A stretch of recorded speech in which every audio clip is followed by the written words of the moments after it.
Guys, today we discuss baby animals, CBSE board, English grammar, cow, ওর বাচ্চাকে বলা হচ্ছে CALF, ক্লাফ, cat,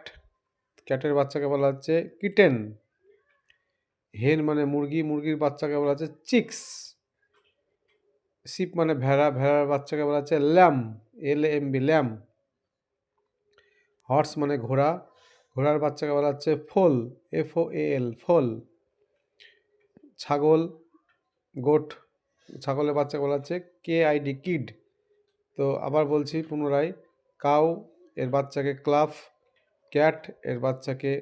kitten, হেন এর বাচ্চাকে চিক্স, শিপ এর বেবিকে বলা হচ্ছে, এদিকে তাকা, শিপের বেবিকে হচ্ছে ল্যাম, হর্স, ফোল, গোট, কিড।